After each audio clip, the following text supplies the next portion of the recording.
back with the most news in the morning. It's coming up at 27 minutes after the hour, which means your top story is just about 3 minutes away now. First, an AM original, something that you'll see only on American Morning. The church has never been an organization accused of keeping up with trends. But that may be changing. Now places of worship are using social networks like Twitter and Facebook to expand their flock. Church 2.0, where followers are also believers. Carol Costello, how apropos for this Good Friday, is talking to us about this from Washington this morning. Hey, Carol. Good morning. At first blush, it sounds kind of silly. The Church of Facebook, I mean, come on, log on to Facebook and find God, really? In the same place you'd find mafia wars? Don't you hate mafia wars? But anyway, you'd find God in the same place you'd find mafia wars and a way to feed a baby giant octopus. But Church 2.0 is coming of age thanks to some powerful people. God's house, a place with far less room than, say, a church on Facebook. How many parishioners do you hope to gather in the Church of Facebook? You know, it's literally unlimited.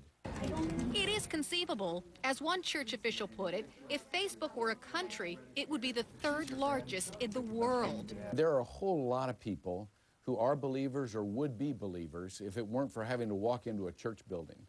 The suffering it would have to go through. Pastor Joel Hunter is senior pastor of Northland. He boasts a congregation of 18,000 people who worship the old-fashioned way. He hopes to attract thousands more by creating a new church available only on Facebook. Call it an outgrowth of Church 2.0, the thing in worship. Even President Obama practices a version of Church 2.0. He worships in part via BlackBerry. Hunter is one of a group of pastors who email the president. What I do is I take a portion of Scripture, and then I devise a commentary, explain that, and how that might be relevant for a Christian who's trying to follow Christ, and I hit send. And there it is.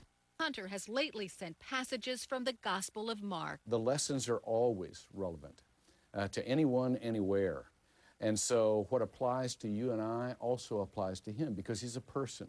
He's not just the president, he's a person. Pastor Hunter's emailed sermons are just one way the president worships outside of a traditional church.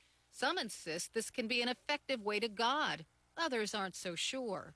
Jon Acuff uses a satirical blog called Stuff Christians Like to inspire spirituality online. I think the internet's a great starter. I don't know that it's the best finisher. Like other relationships that start online, like the dating service, Match.com. Eventually, the people that meet on Match go to dinner.